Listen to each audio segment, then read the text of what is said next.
Sir, आपका बहुत बहुत स्वागत है। और आज एक बार फिर मुझे सौभाग्य मिला है आपसे इंटरेक्शन का।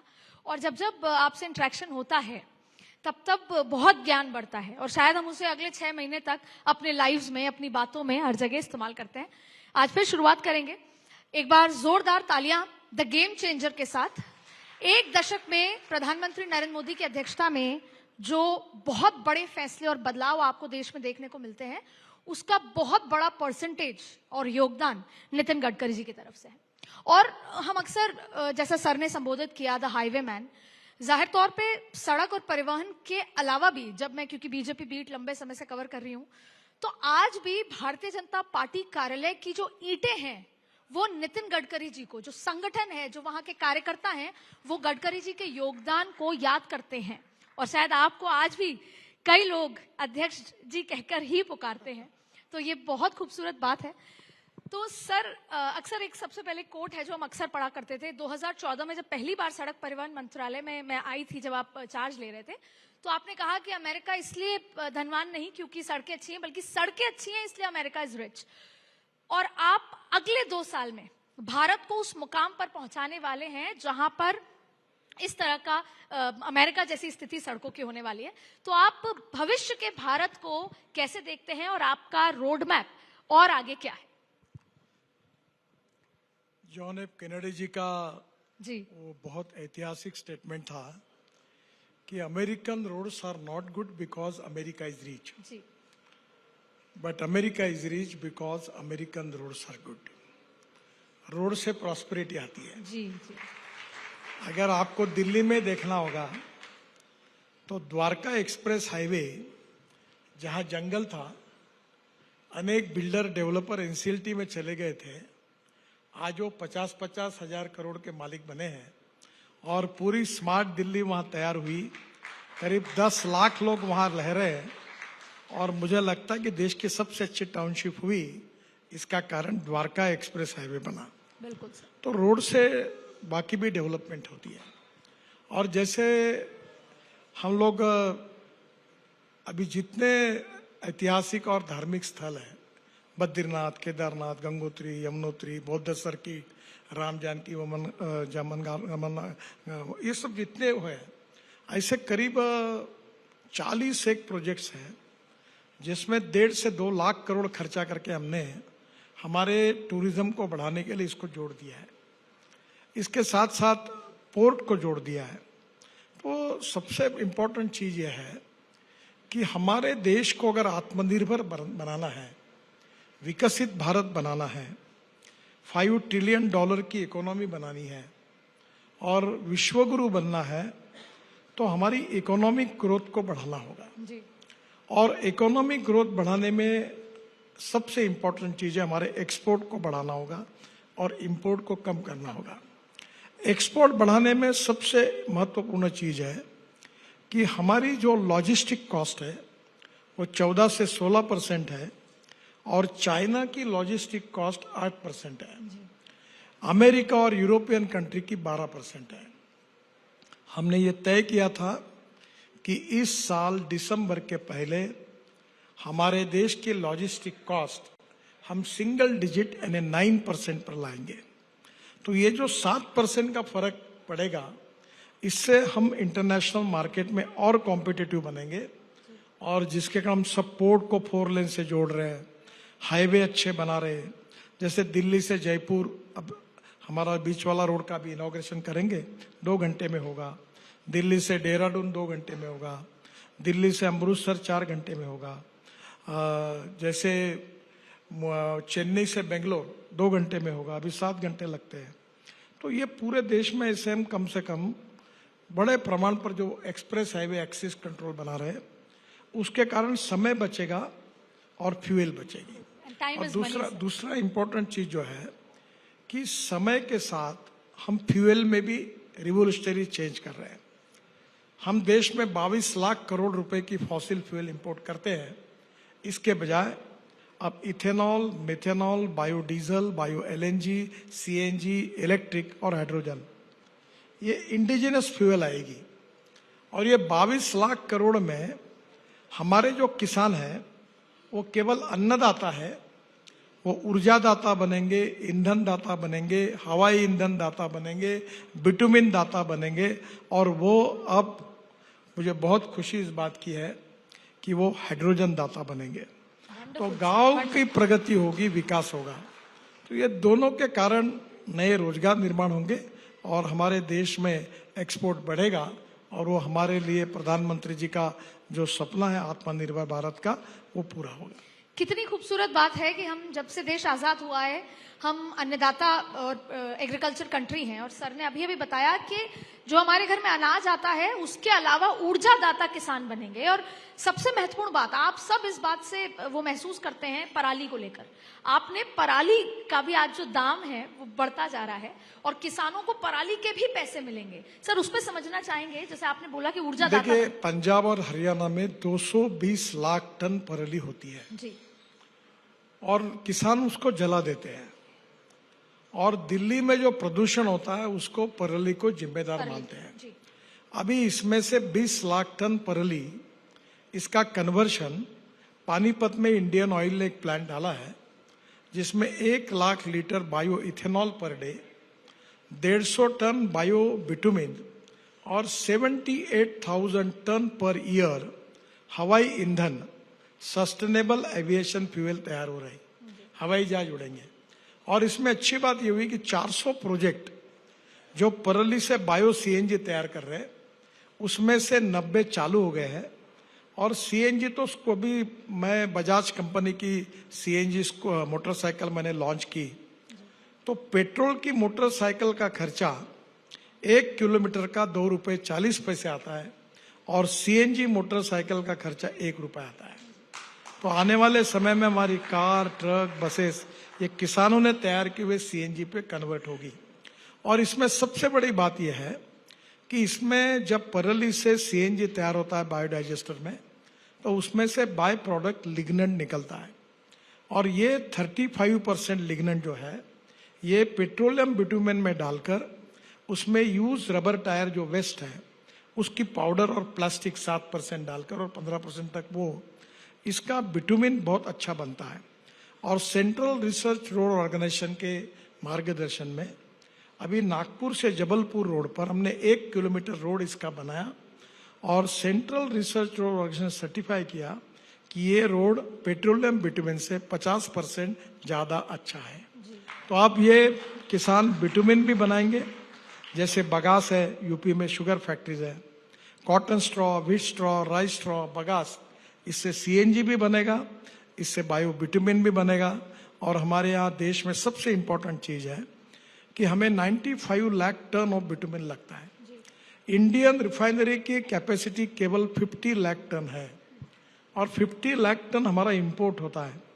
अगर किसान बिटुमिन करेगा तो पैसे तो उनको मिलेंगे ही, पर इसके कारण करीब 15 लाख टन हमारा इंपोर्ट बचेगा। और आज मुझे बताते हुए खुशी हो रही, जो पराली दिल्ली वालों के लिए समस्या बन रही थी उसका भाव 2 से 2,500 हजार रुपए टन हुआ। और आने वाले 3-4 साल में पराली जलेगी नहीं, पराली लोग बेचेंगे, किसानों को फायदा होगा और प्रदूषण से मुक्ति मिलेगी। सर मेरा अगला सवाल यही था कि वो दिन कब आएगा जब पंजाब, हरियाणा, दिल्ली के बीच में सुप्रीम कोर्ट को नहीं आना पड़ेगा और पोल्यूशन को लेकर आम जनता को परेशान नहीं होना पड़ेगा? उसमें कितना और समय है सर? देखिए, प्रदूषण इसका अध्ययन करना पड़ेगा। सुप्रीम कोर्ट के चीफ जस्टिस ने मुझे आदेश दिया था कि आप इसके ऊपर उनको कुछ रिपोर्ट सबमिट करो, तो मैंने किताब तैयार की हुई है। पहली बात तो ऐसा है कि दिल्ली में प्रदूषण की समस्याएं क्या क्या है। जैसे मैंने आपको पहली बार कहा कि पराली का जलना मुझे लगता है मैक्सिमम 3 साल के अंदर बंद हो जाएगा, तो पराली जलने से प्रदूषण नहीं होगा। दूसरी समस्या जो है दिल्ली की, जिसमें दिल्ली एनसीआर में हम 1 लाख करोड़ रुपए के रोड बना रहे हैं। जैसे उदाहरण के लिए आपको बताऊं कि पानीपत से आप दिल्ली एयरपोर्ट आना है तो आपको 3 घंटे लगते हैं। अभी हमने UR2 बना दिया है, उसका 15-20 दिन में प्रधानमंत्री की तारीख मिलने के बाद उद्घाटन होगा। वो UR2 से हम द्वारका एक्सप्रेस हाईवे के वहां हमने आर्टिफिशियल टनल बनी है, यानी ऊपर वे रोड है और ये जो हॉल दिख रहा है ऐसे नीचे में एक करीब 16 लेन का अंडरग्राउंड आर्टिफिशियल टनल बनाई है। डायरेक्ट आप T2 पे जाएंगे। तो ये जो डिस्टेंस 3 घंटा लगता था, तो पानीपत से आधे घंटे के अंदर आप एयरपोर्ट के अंदर जाएंगे। तो पंजाब, हरियाणा, कश्मीर, उत्तराखंड, हिमाचल से जो लोग जाएंगे वो इतना दिल्ली घूम कर नहीं आएंगे, तो ट्रैफिक जाम से मुक्ति मिलेगी। तो एक प्रकार से ऐसे दिल्ली में हम लोग 1 लाख करोड़ के प्रोजेक्ट कर रहे हैं। और अभी दिल्ली के सांसदों ने मेरे से मांग की, तो हम फिर से एक बार दिल्ली का अध्ययन कर रहे हैं कि दिल्ली को ट्रैफिक जाम से और प्रदूषण से मुक्त करने के लिए और क्या कर सकते हैं। ये इम्पोर्टेंट है। तीसरी बात जो बहुत ही इम्पोर्टेंट है कि जो बिल्डिंग बन रही है उसके लिए सैंड होगी, पत्थर होगा, सीमेंट होगा, ये ट्रक में डाल के लाते हैं। अभी हमने ऑर्डर निकाला है, अवस्थी जी भी बैठे, उनको भी कहूंगा यूपी में भी ये करो। हमने कहा कि अब इसके बाद रोड पर सब मैंडेटरी प्रीकास्ट होगा, रोड फैक्ट्री में बनेगा। केवल अभी जो रोड का बीच वाला जो कंक्रीटिंग का है उतना अभी रेडीमिक्स कंक्रीट आता है, बाकी सब। और मुझे एक ध्यान में आया कि रोड के बीच में जो बैरियर होते हैं वो लोग उसके ऊपर कूद के आगे जाते हैं, उससे एक्सीडेंट होते हैं। सर। तो मैंने हमारे इंजीनियर्स को कहा कि तुम याद रखो कि हिंदुस्तान का हर व्यक्ति ये ओलंपिक स्टैंडर्ड का एथलेटिक्स है। तो एक बार अभी हम क्या कर रहे हैं कि उसको 3 फीट हाइट बढ़ाएंगे और उसके दोनों बाजू में बीच में 1 मीटर का डिस्टेंस रख के दूसरे बाजू में बीच में काली माटी डालेंगे और उसमें अच्छे प्लांट लगाएंगे। अब कोई कूदना भी चाहता है तो जाएगा नहीं। फिर जो नालियां है, मैंने एक बार पूछा हमारे इंजीनियर्स को कि तुम मुझे ऐसी नाली देश में बताओ कि जिसमें पानी बह रहा है ड्रेनेज का। वो बोलते ये कारपोरेशन का काम है। मैं बोला तुम झूठ मत बोलो, तुमने बनाई नाली, यहाँ पानी नहीं है, सब तुमने ग्रेडियंट नहीं देखे खराब काम किया है। तो अब हमने प्री कास्ट की नाली मैंडेटरी कर दी, क्वालिटी उसकी अच्छी होगी। फिर अंडरपास और फिर ब्रिज बनाते समय हमने अभी मलेशिया से एक टेक्नोलॉजी लाई और मुझे खुशी, हमने हजारों करोड़ बचाया। अभी तमिलनाडु में मेट्रो बन रही है चेन्नई में, उसका 70-75 हजार करोड़ का कैबिनेट नोट आई थी। तो मैंने प्रधानमंत्री जी के सामने अनुरोध किया कि हमने हमारे डिपार्टमेंट में एक चेंज किया है। चेंज क्या किया कि मलेशिया में एक टेक्नोलॉजी डेवलप हुई, सिंगापुर में वो यूज की जाती है और डिस्टेंस बिटवीन 2 पियर हमारे देश में मैक्सिमम 30 मीटर होता है, चाहे मेट्रो बने चाहे हमारे ब्रिज बने। वो टेक्नोलॉजी ऐसी है कि दोनों बीच में जो पियर बन रहे वो अब 120 मीटर होगा और बीच के 3 कैंसल हो जाएंगे और ऊपर का जो बीम है वो स्टील में नहीं, स्टील फाइबर में कास्ट होगा। और ये स्टील फाइबर का जो कास्ट है वो इन्फोर्समेंट कंक्रीट जो है उसके कारण हमारा 20,000 करोड़ बचेगा। अब ऐसे अनेक जगह पर अभी हमने एक माजोली ब्रिज है, पहले यूपी ब्रिज कारपोरेशन को दिया था, फिर अभी हम नया एजेंसी को दिया है। तो मैं जब उसकी घोषणा की थी तो मुझे कहा गया 6,000 करोड़। बाद में हमने ये टेक्नोलॉजी लाई तो उसकी कॉस्ट आई यूपी ब्रिज ने 670 करोड़ और अभी हम इस टेक्नोलॉजी से करेंगे तो 800,000 करोड़ में हो जाएगा। तो टेक्नोलॉजी का उपयोग हम मैक्सिमम कर रहे हैं, तो ये प्री कास्ट के कारण भी पोल्यूशन बहुत कम होगा। सर, ये टेक्नोलॉजी के चक्कर में घर पे चालान आता है सर, ये कैमरे के चक्कर में कभी ऐसा हुआ कि आपके भी चालान आया हो? ये कैमरा लगाने के बाद जो चालान आ जाते हैं मुझे आया ना, आपके पास आया? हाँ, वो क्या हुआ है कि ये जो ट्रांसपोर्ट सब्जेक्ट है ये स्टेट और सेंट्रल, यानी ये हमारे यहाँ सेंट्रल लिस्ट, स्टेट लिस्ट और कॉन्करेंट लिस्ट होती है। कॉन्करेंट लिस्ट में है तो मैं मुंबई में वर्ली में रहता हूँ। अच्छा। और वो सीलिंग मैंने ही बनाया है, वर्ली बांद्रा, और वहाँ पहले 60 इसकी किलो पर 60 किलोमीटर की रेंज रखी थी। और मैं नहीं था, आजकल मुंबई में रहता नहीं हूँ, तो मेरे नाम पे जो गाड़ी है वो ज्यादा स्पीड से चली गई तो मुझे भी चालान आया। और सर भरा आपने वो चालान? हाँ भरा। बिल्कुल। कितने का था सर? वो 1,000 रुपए भरने का। सर, आप हाइड्रोजन गाड़ी आपके पास है, इथेनॉल से आज आप आए हैं। हाइड्रोजन ट्रक अभी आपने हाल ही में लॉन्च किया है। चाइना ने 30 घंटे हाइड्रोजन ड्रोन तक चला दिया। तो इस हाइड्रोजन के इस पूरे मसले में हम काफी आगे भारत को और टेक्नोलॉजी के लिहाज से, तो ये पूरा प्लान क्या है? अभी हमने 7 प्रोजेक्ट पायलट प्रोजेक्ट करके मंजूर किए जिसमें टाटा है, लेलैंड है। हमने ये पायलट प्रोजेक्ट में टाटा ने एक हाइड्रोजन फ्यूल सेल पर ट्रक तैयार किया और एक आईसी इंजन जो डीजल और पेट्रोल का है उसमें हाइड्रोजन डाल के चलने वाला ट्रक, दोनों को मैंने अभी यहाँ दिल्ली में महीने भर पहले लॉन्च किया।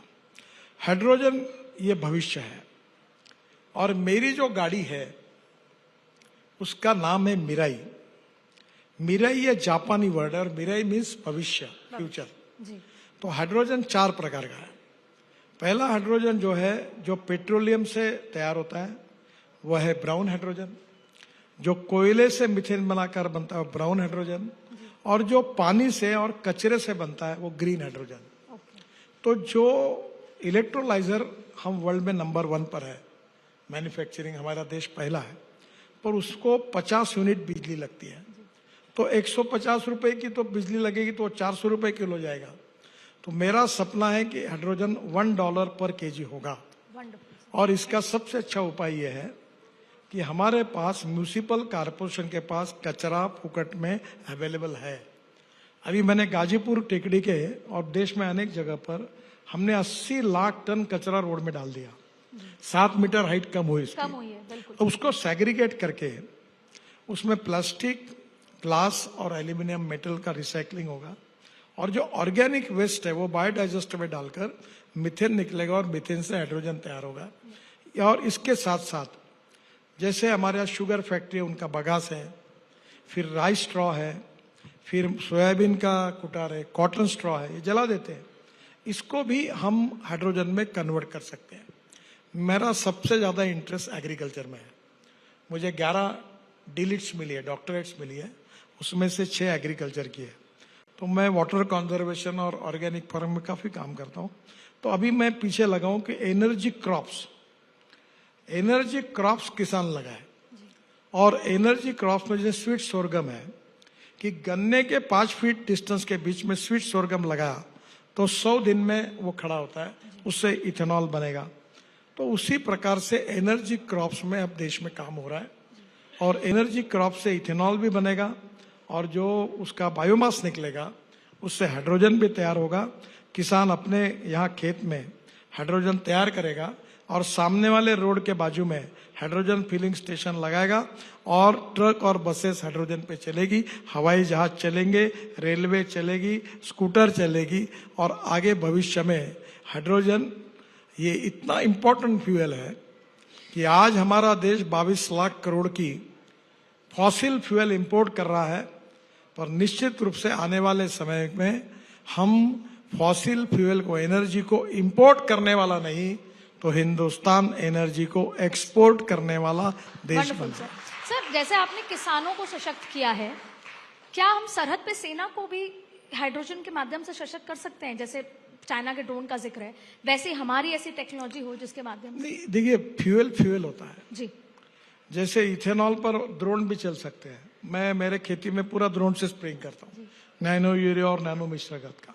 तो हाइड्रोजन जब अवेलेबल होगा तो 2 अभी प्रॉब्लम है, हाइड्रोजन फिलिंग स्टेशन और ट्रांसपोर्ट ऑफ हाइड्रोजन, इसके कॉस्ट ज्यादा है। तो मैंने बीच में हमारे प्रधानमंत्री जी के जो साइंटिफिक एडवाइजर है उनके साथ सभी डिपार्टमेंट को कोऑर्डिनेट करके हम इसमें काम कर रहे हैं। मैं आपके मार्फत देश के स्टार्टअप में जो काम करने वाले इंजीनियर से उनको आह्वान करूंगा कि आप अभी ये हाइड्रोजन के ट्रांसपोर्ट और फिलिंग स्टेशन पर काम करिए। ये भविष्य है। Futuristic vision for development, futuristic vision with the planning for implementation for futuristic technology. और मैं बहुत बार कहता हूं, you can donate I but you can not donate vision. Appropriate vision for development अगर सही मुद्दों पर होगी तो देश बहुत आगे जाएगा। आप सभी के लिए बहुत बड़ी खुशखबरी है, दोनों जो आम जनता से जुड़ी है। पहला कि खुद आप ही अप्रैल में कैलाश मानसरोवर की यात्रा करने जा रहे हैं। जिनको भी कैलाश मानसरोवर की यात्रा करनी है, अब चाइना और नेपाल से होते हुए या उससे संबंधित नहीं होगा, आप डायरेक्ट है। सर, उसके बारे में जानना चाहेंगे, और आप जो प्लान कर रहे हैं जाने का वो कैसे? सर, अभी मानस सरोवर जाने के लिए 2 मार्ग है जी। एक तो नेपाल से जाता है, पर उत्तराखंड के पिथौरागढ़ से जी हम मानस सरोवर तक रोड बना रहे हैं। मानस सरोवर तक तो चाइना का कुछ पार्ट है, कुछ नेपाल का बाजू से जा रहा है। तो ये जो रोड बनाना बहुत कठिन है, वह -4 डिग्री -6 डिग्री टेम्परेचर है। और बीच में हमने कुछ ऑस्ट्रेलियन टनलिंग मशीन्स लाकर हेलीकॉप्टर में वो डिवाइड करके उठाकर वहां लेकर गए। वो बहुत प्रतिकूल परिस्थिति में काम कर रहा है। अभी 85 to 90% काम हो गया है, आखिरी का 10% काम है। कठिनाइयां बहुत है, वहां काम करना बहुत कठिन है। बीआरओ कर रही है, पर मैं उम्मीद करता हूं कि अप्रैल में अगले आने वाले अगले 2026 वो पूरा होगा। अरे वाह। और मुझे खुद जाना है, क्योंकि मेरी पत्नी नेपाल से जाने वाली थी, तो मैंने उसको कहा कि अभी रुको, हम हिंदुस्तान से जाएंगे। ये कहते कि मुझे 1.5 साल हो गया, पर इस साल अप्रैल के अंदर हमारे भारतीय लोग मानस सरोवर में पिथौरागढ़ से जाएंगे। ये निश्चित रूप से हम पूरा करेंगे। एक और खुशखबरी आप लोगों के लिए, लेकिन उसको थोड़ा घुमा के समझते हैं सर। सड़कें तो और बन एक जा रही- दूसरी खबर अच्छी है कि हम बद्रीनाथ, केदारनाथ, गंगोत्री, यमुनोत्री जी चारों तो रोड 12,000 करोड़ का रोड बना रहे हैं। 90% काम हो गया, पर केदारनाथ में जाना बहुत डिफिकल्ट है। तो केदारनाथ में हम रोपवे बना रहे हैं, वंडरफुल। उसका टेंडर भी हो गया है। और 5,000 करोड़ रुपए कॉन्ट्रैक्टर उसको खड़ा करने के लिए लगाएगा, और हर साल रॉयल्टी करके 800 करोड़ रुपए हमको देगा। ऐसा रोपवे का भी वहाँ काम हो रहा है। तो 360 रोपवे, केबल कार, फेनिकुलर रेलवे हम बना रहे हैं।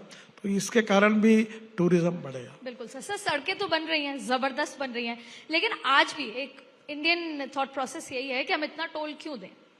तो अब उस टोल को लेकर कुछ तो बहुत इंपॉर्टेंट मंत्रालय में चल रहा है सर, और आप कुछ राहत, बड़ा गिफ्ट देने वाले हैं, वो समझना चाहेंगे सर। देखो, हम कोशिश कर रहे हैं जी कि हम ऐसा निर्णय करेंगे कि जिससे किसी को तकरार नहीं रहेगी, और जल्द से जल्द वो निर्णय करने का हम प्रयास कर रहे हैं। आज सर अगर आप घोषणा कर देंगे, उसको थोड़ा हिंट दे देंगे तो बहुत अच्छा होगा। अभी घोषणा करना उचित नहीं होगा, क्योंकि सब अप्रूवल लेने के बाद ही तो घोषणा। कम होगा सर या बंद हो जाएगा? कभी भी हो सकता है।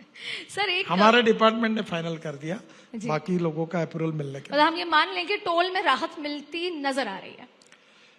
हम कोशिश करेंगे जल्द से जल्द लोगों को टोल के बारे में तकरार नहीं रहेगी। अरे, wonderful। अच्छा, कहीं रुकना नहीं पड़ेगा, टोल के कहीं टोल नाके नहीं होंगे, स्कैनर और फोटो अपने कैमरे लगे हुए रहेंगे, आपकी नंबर प्लेट और फास्ट ट्रैक दोनों रहेगा।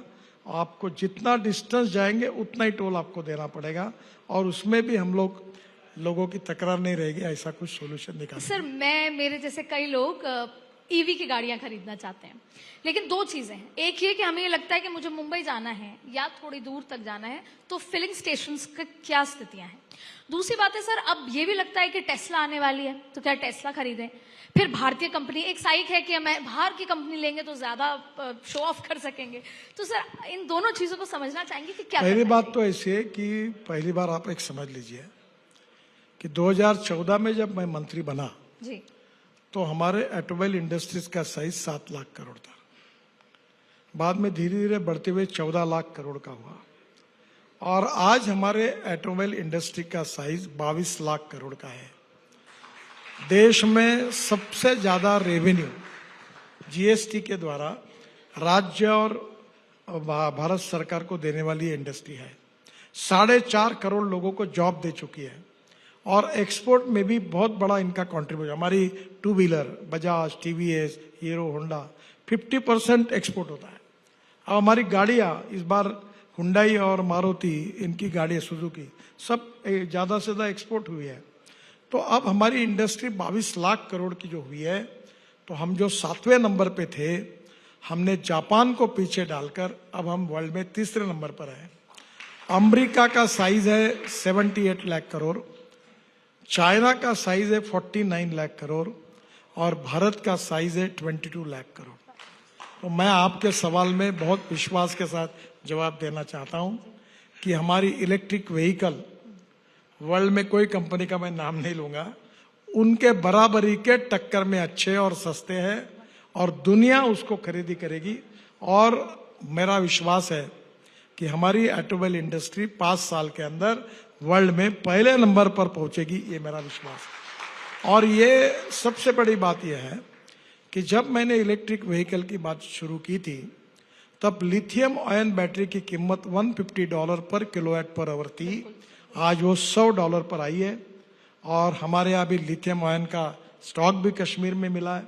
तो आने वाले समय में मुझे लगता है कि टेक्नोलॉजी भी बहुत डेवलप हुई है। इसके साथ हमने काफ़ी जो स्कीम्स निकाली है उसके कारण बड़े प्रमाण पर टेक्नोलॉजी भी हमारे यहाँ आ रही है। और एक बात आपको मैं बता दूं कि अब हमारी electric scooter, electric car, electric truck भी आ गई। अब इलेक्ट्रिक मशीनरी भी, कंस्ट्रक्शन इक्विपमेंट भी आ रही। और आने वाले समय में फॉसिल फ्यूल को छोड़कर हम सबको प्रोत्साहित कर रहे हैं और मेरा विश्वास है कि आने वाले समय में इलेक्ट्रिक भी पॉपुलर होगा। और इलेक्ट्रिक और इस सब के पीछे हमारी सरकार की नीति है import substitute, cost effective, pollution free और इंडिजिनस। सर, आप विश्वास नहीं करेंगे, मैं अकेले में गाड़ी में आपसे अपने आप बातें करती हूँ। कई बार धन्यवाद देती हूँ क्योंकि मैं जयपुर अक्सर मेरा जाना होता है तो मैं एक्सप्रेस वे से जाती हूँ। कई बार गिले शिकवे होते हैं क्योंकि मैं हर दिन 45 मिनट अटकती हूँ उस पे गुड़गांव से दिल्ली के रास्ते में। तो सर, इसका कोई समाधान प्लीज आज बताइए सर, और ऐसा कुछ करिए सर कि टनल बन जाए लुटियन जोन से गुड़गांव तक। सर, ये मेरा पर्सनल आपसे रिक्वेस्ट है सर। क्या करेंगे सर, लंबे समय से ये ट्रैफिक की प्रॉब्लम है। आपका कहना प्रॉब्लम तो सही है जी मैं एक शादी में, अभी तो हमने टनल बनाया ना, वो जो रोड है बीच वाला, जी तो एयरपोर्ट को पीछे से लगकर, वो कौन सी मूर्ति है, वो शिव मूर्ति की तरफ जाता वही है सर ट्रैफिक का इशू। है। वहां नहीं है, वहां तो टनल नीचे बन गया। अभी वो तो 24 लेन बन गई वहां जी। और एक पिलर पर 4 लेन बनी। द्वारका एक्सप्रेस हाईवे आधा खुला है, आधा अभी खुल जाएगा 1 महीने में। पर इतनी संख्या वाहनों की बढ़ रही है जी। कि ये जो धौला कुआं से वहां तक है, महिपालपुर से, महिपालपुर, ये सब जगह बहुत प्रॉब्लम है। आपकी समस्या सही है। अब इसमें मैं घोषणा तो नहीं करूंगा, पर इसका अध्ययन चल रहा है।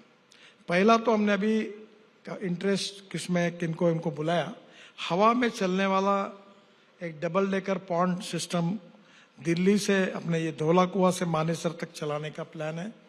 दूसरा, एग्जिस्टिंग पूरे ब्रिजेस को तोड़कर ये द्वारका एक्सप्रेस हाईवे पूरा खुलने के बाद फिर कितना ट्रैफिक रहता है उसका अध्ययन करके फिर हम तय करेंगे कि एक ऐसा सोल्यूशन, ऐसा सुझाव आया है कि मुझे थोड़ा दिल्ली कम मालूम है, इसलिए पार्लियामेंट से हम निकलते हैं। हाँ।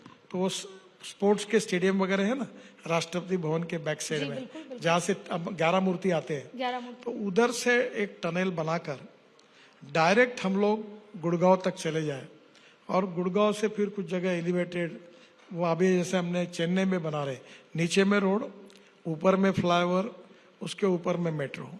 अभी नागपुर में भी हमने ऐसा बनाया, नीचे में रोड, में उसके ऊपर दिल्ली, मद्रास, मुंबई, कलकत्ता रेलवे लाइन, फिर उसके ऊपर में मेट्रो और उसके ऊपर में रोड। ऐसा स्पेन में सर सुना है इस तरह की चीजें? नहीं, स्पेन में तो अलग है। स्पेन में ऐसा है कि जैसे ये इंडिया गेट है, या अनेक जगह पर रोड के अंदर, जमीन के अंदर 6-6 हजार 5-5 हजार गाड़ियों का पार्किंग है। जी। तो हम अध्ययन कर रहे हैं। ये प्रॉब्लम तो सही है, पर ये इतना बड़ा प्रॉब्लम है कि मैं एकदम कुछ घोषणा करूंगा नहीं। पर जैसे मैंने आपको कहा कि दिल्ली एनसीआर में हम 1 लाख करोड़ रुपए के काम कर रहे हैं और सभी एमपी और मुख्यमंत्री जी ने मुझे मांग की, उनकी मीटिंग बुला रहे हैं।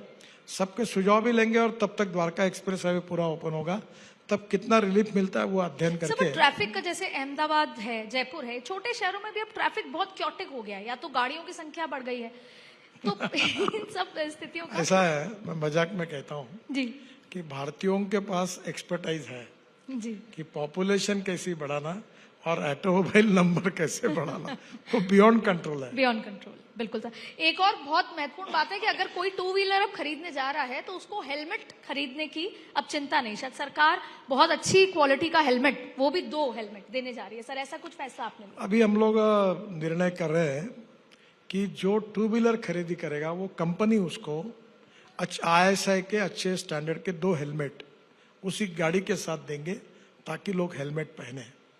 और आपको तो मालूम है कि रोड सेफ्टी में हम काफ़ी काम कर रहे हैं, फिर भी जिस प्रमाण में चाहे हमको सफलता नहीं मिली। अभी कल शिक्षा मंत्री धर्मेंद्र प्रधान के साथ भी मीटिंग है और केवल स्कूल के सामने 10,000 बच्चे एक्सीडेंट में मर जाते हैं। 1,80,000 मौतें रोड एक्सीडेंट में होती है। हम रोड सेफ्टी ऑडिट कर रहे हैं, ब्लैक स्पॉट को इम्प्रूव कर रहे हैं और हमने एक राहवीर करके योजना भी तैयार की है, जिसमें अगर कोई एक्सीडेंट होता है और उसको लेके अस्पताल कोई लेके जाता है और उसकी जान बचाता है तो उसको हम 25,000 रुपये का अवार्ड दे रहे हैं। और जो दवाखाने में एडमिट होगा उसको मैक्सिमम 7 दिन का खर्चा या 1.5 लाख रुपए हम देंगे और उसकी जान बचाने की कोशिश करेंगे। मैं आपके मार्फत सबको आह्वान करता हूँ कि एक्सीडेंट होने के बाद तुरंत आप लोग उसको उस व्यक्ति को लेकर हॉस्पिटल में एडमिट करने के काम में अगर इनिशिएटिव लेंगे तो हम 50,000 लोगों की जान बचा सकते हैं। जरूर इसके लिए सहयोग करें। सर, अब तक मैंने जो भी आपसे बात करी उससे वो भविष्य का भारत, वो सपनों वाला भारत दिखता है, जहां पर पोल्यूशन नहीं होगा, सड़कें बड़ी होंगी, सड़कें होंगी तो विकास होगा, विकास होगी तो नौकरियां होंगी, किसान सशक्त होगा। इतने खूबसूरत भारत के बीच में एक चीज और है सर, क्योंकि आप कहते हैं कि मैं जाति से बियॉन्ड, आप अपने क्षेत्र में भी जाते हैं तो जाति पर चुनाव नहीं करते, ना वोट मांगते हैं। वो भारत कब आएगा जब इतने अच्छी डेवलपमेंट के साथ साथ हम धर्म और जाति पर बात करना बंद कर दें? देखिए, पहली बात तो ऐसे कि कोई भी व्यक्ति उसकी जात, पंथ, धर्म, भाषा और सेक्स से बड़ा नहीं होता, उसके गुणों से बड़ा होता है। हमने कभी महात्मा गांधी जी की जात नहीं पूछी, हमने कभी बाबा साहेब अम्बेडकर जी की जात नहीं पूछी, शिवाजी महाराज की जात नहीं पूछी। आदमी का बड़प्पन उसकी गुणवत्ता के साथ जुड़ा हुआ है। हम जब रेस्टोरेंट में जाते हैं तो हम ये नहीं देखते किसका है, जहां हमको अच्छा लगता है वही जाते हैं। बिल्कुल सर। तो धीरे धीरे समाज में हमें ये कहना पड़ेगा कि व्यक्तिगत आचरण में, मैं भी राजनीति में हूं, मैं भी पार्लियामेंट लड़ता हूं चुनाव, मैं भी 3 बार जीत के आता हूं। मैंने कहा लोगों को कि मैं नहीं करूंगा ये, आप मालिक हैं, आप मुझे वोट देना है तो दीजिए, नहीं देना तो मत दीजिए, पर मैं ये नहीं करूंगा, बिल्कुल नहीं करूंगा। और मेरे दरवाजे सबके लिए खुले हैं। तो मुझे लगता है कि धीरे धीरे लोगों ने, अगर सबने तय किया, और विशेष रूप से तरुण जो पीढ़ी है, हमारी जवान लोग हैं, वो तय करेंगे कि हम ये नहीं करेंगे, तो मुझे लगता है समाज में बदल होगा। ये एक सामाजिक आर्थिक परिवर्तन की प्रक्रिया गतिशील हुई है और आने वाली नई पीढ़ी निश्चित रूप से इस दिशा में जाएगी और ये परिस्थिति बदलेगी, ऐसा मेरा विश्वास है। सर, हम अंबेडकर जी का सम्मान करते हैं, उनकी विचारधारा पे आगे बढ़ना चाहते हैं, उनको सेलिब्रेट भी करते हैं हर साल, लेकिन क्यों कोई भी पॉलिटिकल पार्टी हो, कोई एक नहीं, क्यों हम ये बात करते हैं कि बिहार में 22% एससी वोट है, किसके खेमे में जाएगा?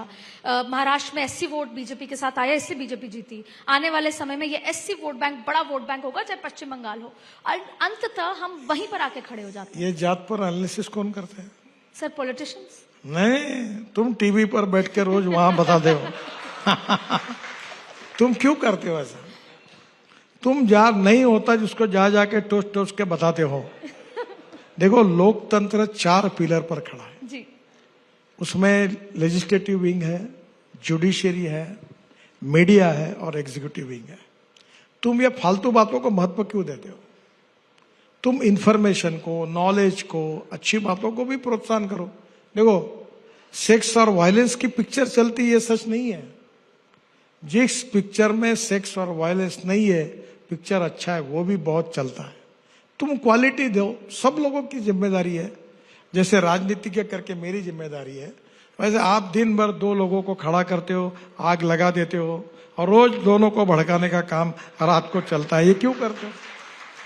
देखो, आप परिवर्तन चाहते हो तो हमारे तरफ की उंगली मत दिखाइए। मैं आपको नहीं कह रहा हूं, जी जी, मैं मीडिया को कह रहा हूं। आप भी जिम्मेदारी से आपका व्यवहार करिए और हर व्यक्ति जब जिम्मेदारी से करेगा तो प्रॉब्लम सॉल्व होगा। सर, हमारे साथ दिक्कत है, पक्ष भी कहता है तुम और सत्ता भी कहती है कि तुम्हारी गलती है। हर बार मीडिया नहीं, अब तो तुम टीवी रात को खोलो ना, ऐसे झगड़े करते जैसे कोई पहलवान तो कुश्ती में मारपीट कर रहा है, ऐसे ये लोकतंत्र है क्या? तो सर, इसी से संबंधित, सर, वक्फ एक रिफॉर्म है और वक्फ एक रिफॉर्म है और उन्हीं के समाज के लोगों के उत्थान के लिए रिफॉर्म है। लेकिन फिर सर संबल हुआ, मुर्शिदाबाद हुआ, ये स्थितियों के पीछे कौन है सर? देखिए, वोट बैंक पॉलिटिक्स है जी। कुछ पार्टियों को ये एक्स्टेब्लिश करना है कि we are the true protector of the minorities. कुछ लोग जात का एजेंडा लेके चलते हैं। मैंने अभी तक हिंदुस्तान के इतिहास में ऐसा नेता नहीं देखा जो जाति के आधार पर काम करता है। उसने अपने जात का कभी भला नहीं किया। जब टाइम आता है तो बोलता मेरे लड़के को टिकट दो, मेरे पत्नी को टिकट दो, मेरे ड्राइवर को टिकट दो, और नहीं होगा तो मेरे चमचे को टिकट दो। कोई जात की बात नहीं करता हूं। अब धीरे धीरे ये जो है वक्त पर जो है वो सही में अल्पसंख्यक समाज के प्रगति और विकास के लिए हुआ निर्णय है। अब इतने जगह पर इंजीनियरिंग कॉलेज खुलेंगे, मेडिकल कॉलेज खुलेंगे, स्किल डेवलपमेंट सेंटर्स खुलेंगे। अब मैं महाराष्ट्र में एमएलए था, वहाँ मुझे एक इंजीनियरिंग कॉलेज मिला नागपुर में, तो मैंने अपना इंजीनियरिंग कॉलेज अंजुमन इस्लाम करके एक मुस्लिम संस्था को दिया। तो मुझे उन्होंने पूछा, साहब आप तो बहुत, आपने नहीं खोला, सब पॉलिटिशियन ने खोले इंजीनियरिंग कॉलेज। मैंने कहा मैंने आपको इसलिए दिया कि आपको जरूरत है। और उस संस्था से 8000 मुस्लिम लड़के और लड़कियां इंजीनियर बनी। Knowledge is a power. और मैं अक्सर ये कहता हूं कि innovation, entrepreneurship, science, technology, research, skill and successful practices, we name it as knowledge, and conversion of knowledge into wealth is the future. और इसलिए इसके लिए समाज में जगह का उपयोग होना चाहिए। अब किसी ने अतिक्रमित करके बैठा है तो ये सब समाज की प्रॉपर्टी है, और मुस्लिम समाज के विकास के लिए खर्चा हो, उनका सोशियो इकोनॉमिक ट्रांसफॉर्मेशन हो, इस उद्देश्य से यह है। इसमें किसी अल्पसंख्यक समाज के विरोध में लेकिन नहीं सर है। दिक्कत क्या है, विपक्ष सिर पकड़ के बैठा है कि आप लोग हिंदू की राजनीति करते थे, हिंदुत्व की, हम करते थे अल्पसंख्यक की, अब वो भी राजनीति आप कर रहे हैं, अब उनका वोट भी आपको मिलेगा तो हम क्या करेंगे? तो यानी बीजेपी पे आरोप है कि अब हिंदुत्व के साथ साथ आप पासमानदा का भी वोट ले क्या जाएं। करेंगे तो ताली बजाएंगे। देखिए, राजनीति में whether you want to lead the people और लीड बाय द पीपल। जी, मैं बहुत बार ये कह चुका हूं कि मैं प्रोफेशनल राजनीति के नहीं हूं। मैं 75 के इमरजेंसी में राजनीति में आया हूं। जी, तो मैं कहता हूं politics is the instrument of socio economic reform. और मैं दूसरी बात कहता हूं कि पॉलिटिक्स, राजनीति यानी केवल सत्ता नीति नहीं है। राजकारण इसका मतलब सत्ता कारण नहीं है। राजकारण का अर्थ है समाज कारण, राष्ट्र कारण और विकास कारण। We need to redefine the definition of politics. Absolutely. सेवा करे, गरीबों की सेवा करे, युवाओं को रोजगार दे, अच्छा इंफ्रास्ट्रक्चर बनाए, तो हम इसको बदले। और इसका जिम्मेदार जनता है। जनता जिस दिन जात, पंथ, धर्म, भाषा, सेक्स को छोड़कर आज जिसके अच्छे कार्य के आधार पर मतदान करेगी, उस दिन लोग बदल जाएंगे। सर तो जनता को जागरूक करना ये लोकतंत्र में सबसे इम्पोर्टेंट है। थोड़ा घुमा के समझना चाहती हूँ, आपने मीडिया का जिक्र किया, कैसा लगता है आपको जब मीडिया ये कहती है कि आरएसएस और बीजेपी के बीच में चीजें ठीक नहीं, यूपी का अध्यक्ष तय नहीं कर पा रहे हैं, इसी वजह से राष्ट्रीय अध्यक्ष तय नहीं कर पा रहे, आपको लगता है मीडिया सच कह रही है या कुछ और बात है? मीडिया रोज अलग अलग प्रकार में, मेरे को कितने बार अध्यक्ष बना चुकी है जबकि मैं बनना भी नहीं चाहता हूँ। ये देखो, अगर सर मीडिया भ्रमित है तो आप बता दीजिए एक सच अच्छा क्या है? उदाहरण बताओ गया। जी जी जी जो फिल्म अभिनेत्री होती है ना, जिसका पिक्चर चलता है, जी, तो रोज हमको ये पढ़ने में बड़ा आनंद आता है कि वो किससे शादी कर रही, किससे लव कर रही। तो ये ऐसी बात है। ये अखबार वालों के, देखिए मैं अक्सर एक बात कहता हूं कि 21वीं सदी का सबसे बड़ा कैपिटल कोई है तो ऑनेस्टी, क्लैरिटी, क्रेडिबिलिटी, गुडविल, ये है। जो आज एक लिखते हैं और कल कुछ दूसरा हो जाता है, तो आप ये, इसमें आपकी क्रेडिबिलिटी का प्रश्न है। तो विश्वासार्हता मीडिया की भी बननी चाहिए, और इसलिए जिम्मेदारी से कोई बात को लोगों तक पहुंचाना चाहिए। आखिर ये हर मीडिया का अधिकार है, अगर जो भी कुछ बोले और कहे तो उनका अधिकार है, पर विश्वसनीयता अगर टिकानी है, वो जो बोलते उससे उल्टा होगा तो उनकी क्रेडिबिलिटी खराब होगी ना। बिल्कुल सर। पर क्योंकि सर पाठक साहब हमारे बीच हैं, उन्हीं के स्वागत में एक सवाल का जवाब आप बताइए सर, क्योंकि मीडिया को नहीं पता कि आखिरकार कब तक और कौन यूपी का अध्यक्ष और राष्ट्रीय अध्यक्ष हो सकता है। सर कब तक और कौन होगा? आपका सही प्रश्न है, पर गलत व्यक्ति को है। अगली बार नड्डा जी को बुला लो, उनको पूछ लो, बताएंगे आपको। जी सर। एक सर हम बात, क्योंकि आपने एक्सीडेंट्स का भी जिक्र किया था, तो मैं ये समझना चाह रही थी कि कैसा लगता है जब ओवर स्पीडिंग में, नशे में लोगों को रौंद दिया जाता है, या फिर कैसा जब आप ये देखते हैं कि एक बच्चा निकल के कहता है 1 more round, 1 more round। ऐसी स्थिति में ये अनकंट्रोलेबल सिचुएशंस हैं, लेकिन इसमें क्या ऐसा किया जा सके जो उस पर रोकथाम हो सर? देखिए, 4 बातें हैं। रोड इंजीनियरिंग और ऑटोमोबाइल इंजीनियरिंग, जी, इसमें हमने जितने सुधार करने उतने कर लिए। तीसरी बात है इन्फोर्समेंट। ये 4 ई है इसमें। इन्फोर्समेंट में हमने फाइन को बढ़ा दिया, सब कुछ किया, कैमरे लगा दिए। और चौथी बात है education and behaviour of the people. जी जब तक ह्यूमन बिहेवियर नहीं बदलेगा कि स्कूटर पे बैठ के मोबाइल पे बात करना, गाड़ी चलाते हुए मोबाइल पे बात करना, अगर रेड सिग्नल होगा तो क्रॉस करके घुस जाना, रोड के बीच में जैसे मैंने कहा कि छलांग मार के कूदना, जब तक अब दारू पीकर गाड़ी नहीं चलाना। धीरे धीरे अभी हमने ऐसे ट्रक में लाया है कि कोई सोएगा तो सायरन बजेगा। जी हम बहुत से बातों का सुधार कर रहे हैं, पर जब तक कॉमन मैन का ह्यूमन बिहेवियर नहीं बदलेगा, और ये बदलने के लिए अभी हम जो बन गए वो तो अलग है, पर जो 7वीं से 11वीं तक और 5वीं से 7वीं तक रोड सेफ्टी के बारे में जिम्मेदार नागरिक बनाने के लिए जो बच्चे कल के नागरिक हैं, वंडरफुल। उनको इसका महत्व बताने के लिए बड़े बड़े कार्यक्रम कर रहे हैं। अभी अमिताभ बच्चन जी आए थे, 3 बार हमने कार्यक्रम किए। शंकर महादेवन ने बहुत सुंदर गीत किए, परवाह करेंगे तो सुरक्षित रहेंगे, सुंदर गीत किया है। अब 12 भाषा में वो स्कूल के बच्चों को पढ़ा रहे, तो अनेक कार्यक्रम कर रहे। हम ड्राइविंग ट्रेनिंग स्कूल अभी देश में कम से कम 1,500 से 2,000 खुल रहे, उसमें से 200-250 खुल गई। तो धीरे धीरे अभी हम लोग जो लाइसेंस मिलता है, हिंदुस्तान ऐसा देश है कि जिसमें सबसे आसानी से लाइसेंस मिलता है। अभी हम एक रिटर्न टेस्ट भी करके मोबाइल फोन पर आपको एक ड्राइविंग लाइसेंस के पहले एक परीक्षा देनी पड़ेगी, और वो पास होने के बाद फिर आपको प्रत्यक्ष ड्राइविंग करके फिर परीक्षा देकर आपको लाइसेंस मिलेगा। तो सुधार तो कर रहे हैं, पर जब तक समाज के लोगों का सहयोग नहीं मिलेगा, ह्यूमन बिहेवियर नहीं बदलेगा, तब तक ये संभव नहीं है। सर कभी ऐसा हुआ है कि आप हाईवे के निरीक्षण के लिए गए हैं, वहां पर कोई ढाबा मिला आपको और आपको लगा मैं आज यहाँ बैठ के खाना खाता हूँ, क्योंकि आप शौकीन हैं अलग अलग क्यूजीन्स ट्राई करने में, खाने पीने का, तो कभी ऐसा कोई किस्सा हुआ कि आपने ढाबे बैठ के बहुत बार जाता हूँ। कल ही मुंबई में था, तो मैं रात को क्या करता हूँ 10:30-11 बजे, और मेरा चॉइस है कि मुझे फुटपाथ पर का ही खाना अच्छा लगता है। जी तो उसको बोलता हूँ बंद मत करना। लोग गए क्या, बोलता गए, फिर मैं जाता हूँ। तो मैं बहुत बार ढाबे पे जाता हूँ। देखो मैं एक बात बताता हूँ, जी मैं अपने जीवन को अपने तरीके से जीता हूँ। जी लोग क्या सोचते हैं और लोग क्या करते हैं, इससे मुझे मतलब नहीं है। और इसलिए मैं अपने हिसाब से कॉमन मैन करके जो मेरे पहले आदतें थी वैसे ही बिहेव करता हूँ। आजकल Z+ में होने के कारण मैं चाहते हुए भी ये पुलिस वाले मुझे नहीं छोड़ते। जी तो उनको बोलता तुम भी चुपचाप खड़े रहो बाजू में, क्योंकि मैं अगर कोई भेल खाने के लिए गया और उसके पीछे 15 पुलिस वाले हमारे बाजू में खड़े हो गए, तो उसके बाकी गिराहक भाग जाते हैं।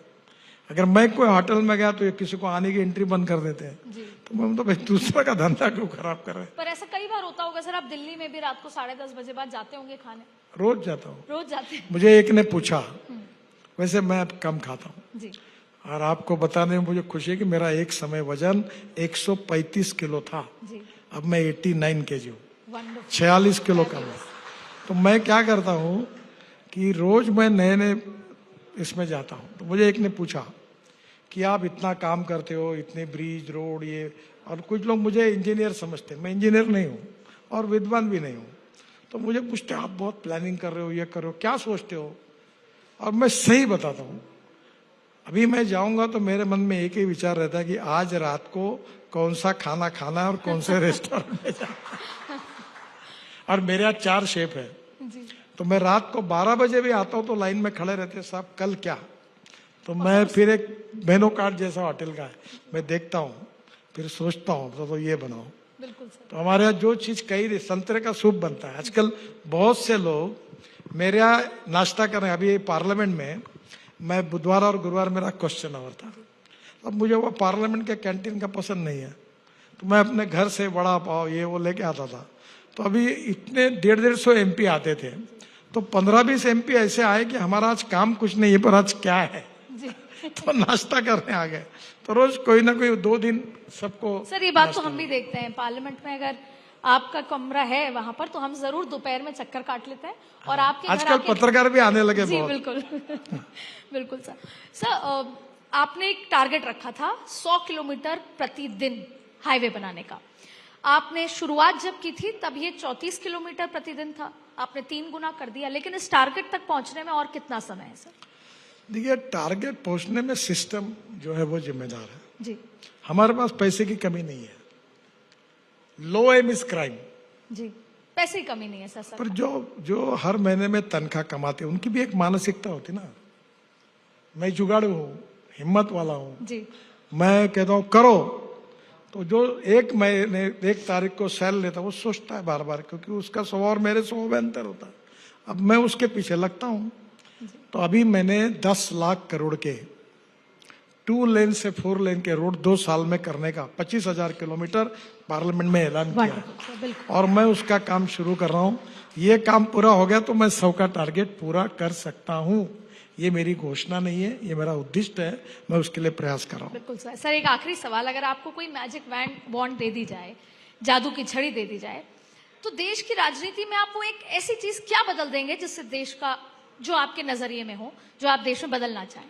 मैं ये कहूं कि 24 घंटे के लिए प्रधानमंत्री, तो आप शायद इस सवाल का जवाब नहीं देंगे, इसलिए मैंने कहा कि एक जादू की छड़ी हो तो क्या बदल देंगे? मेरे एक मित्र थे महाराष्ट्र के विधानमंडल में, रामदास फुटाने करके, जी बड़े व्यंग्य, हास्य व्यंग्य कवि थे। जी उनकी एक अच्छी कविता थी कि ये देश प्रवचनों से सुधरा नहीं और तमाशों से बिगड़ा नहीं। वाह सर। ये अपने मोड़ पर चलते रहता है, जिसको जैसा वैसे चलता रहे, जी उससे मेरा वास्ता नहीं है। मैंने कैसे चलना चाहिए, इससे मेरा वास्ता है। Wonderful sir. मैं अपने हिसाब से चलते रहूंगा, अपने कन्विक्शन से काम करते रहूंगा, और जो कुछ हो सकता है वो करते रहूंगा। मुझे लगता है that is to be the best policy. Absolutely. और यही काम करते रहना चाहिए। दूसरों को मार्गदर्शन करना और उनके तरफ उंगली दिखाकर बात करना आसान है। मैं नहीं चाहता कि मैं किसी के तरफ बात करूं। मैं अपने आप में जितनी बातों का सुधार कर सकता हूं, क्योंकि no one is perfect and no one can claim that he is perfect. Wonderful sir. उत्तम, अधिक उत्तम, सर्वोत्तम अप टू इन्फिनिटी।